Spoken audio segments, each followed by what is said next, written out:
दोस्तों, आज की कहानी है बहु परिवार में हर व्यक्ति का स्वभाव अलग अलग होता है। दोस्तों, अगर आपने हमारे चैनल को सब्सक्राइब नहीं किया है तो सब्सक्राइब कर लीजिए ताकि आपके पास पहुंचे हर नया वीडियो। वह अपने ऑफिस से निकलने ही वाली थी कि अचानक तेज बारिश शुरू हो गई।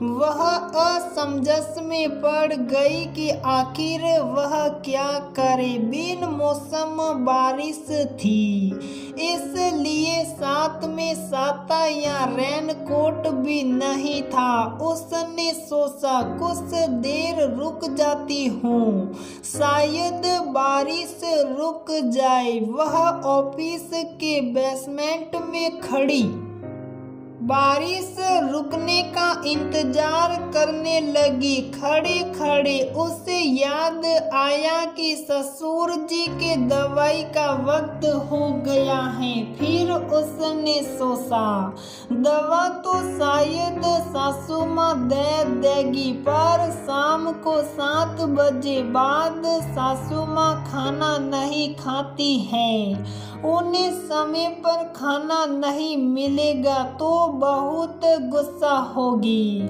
मेरे घर में घुसते ही बवाल खड़ा ना हो जाए। उसके मन में कई विचार आ जा रहे थे। पति सुनील भी ऑफिस से आ गए होंगे, चाय का इंतजार कर रहे होंगे। वैसे सुनील उसकी मजबूरी समझ जाएंगे, किंतु सासू जी का क्या, उनका गुस्सा तो बहुत तेज है। जब बारिश थोड़ी धीमी हुई और आस पास खड़े लोग अपनी बाइक स्टार्ट करने लगे तो वह अपनी तंद्रा से बाहर आई। उसने देखा 6:30 बज गए हैं। वह भागती हुई भीगती भीगती घर पहुंची। उसे चिंता सासू माँ के खाने की हो रही थी। शादी के बाद ये पहली बार हो रहा था कि वह ऑफिस से लेट घर पहुंचेगी। जैसे तैसे वह घर पहुंची तो उसने देखा रसोई से हींग की बहुत अच्छी खुशबू आ रही है। लगता है आज मेरे मन पसंद की हींग वाली दाल बनी है। लेकिन रसोई घर में है कौन? इस घर में बहू बन कर आए उसे 3 माह हो गए थे, किंतु उसने अपनी सासू माँ को कभी रसोई घर में काम करते नहीं देखा था। तो खाना बनाने का तो सवाल ही नहीं उठता है। सासू माँ को रसोई में खाना पकाते देखकर उसको आश्चर्य तो हुआ ही। उसके तो हाथ के जैसे तोते ही उड़ गए। चेहरे पर हवाइयाँ उड़ने लगी। उसके हाथ से बैग सूटते सूटते रहा। उसने कहा, मम्मी जी मैं आ ही तो रही थी, आप क्यों बनाने लगी हो?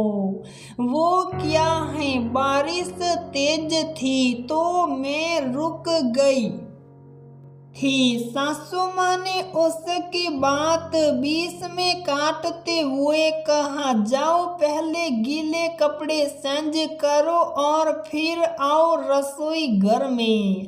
उसे समझ नहीं आ रहा था।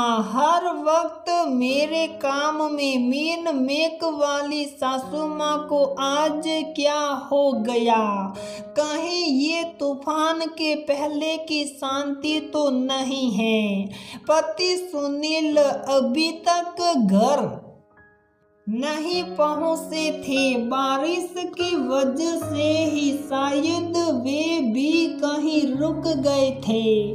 खैर वह फटाफट सेंज करके रसोई घर में पहुंची तो सासू माँ ने उसके लिए गर्मा गर्म अदरक की चाय बनाकर टेबल पर रख दी थी और सासू माँ सब खाना खा रही थी। उसने हिम्मत करके सासू माँ को पूछा, मम्मी जी अपने यहाँ तो हींग वाली दाल नहीं बनती है, फिर आपने आज क्यों हींग वाली दाल बनाई और आप वही दाल खा भी रही हैं। सुनीति बहू, रोज तुम खाना बनाती हो और हम सब की पसंद का ध्यान रखती हो।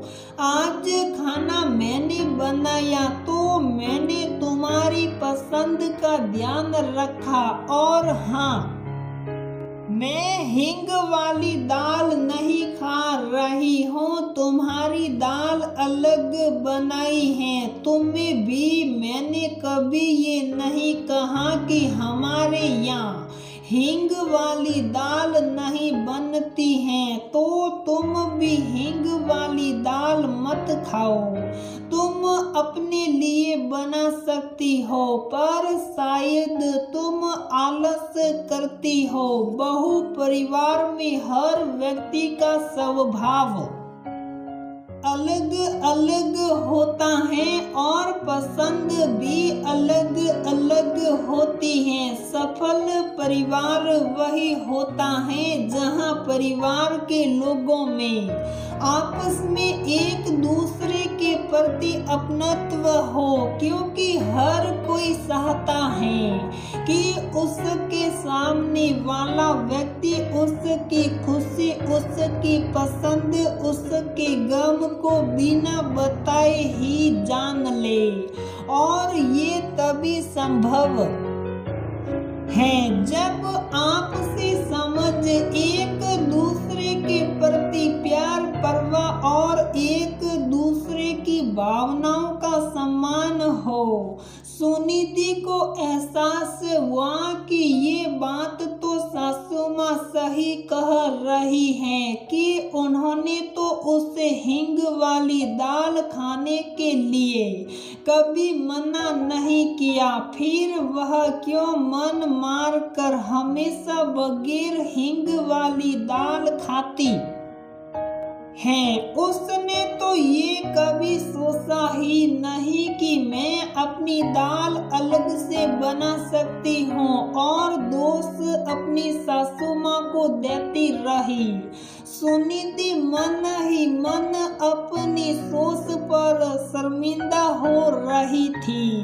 अपनी गलत सोच पर उसे आत्मग्लानि हो रही थी। सुनीति की सासू माँ का कहना सही है कि परिवार आपसी समझ, एक दूसरे के प्रति प्यार, परवाह और एक दूसरे की भावनाओं का सम्मान जिन परिवारों में होता, उन्हीं परिवारों में रिश्ते टिकते हैं।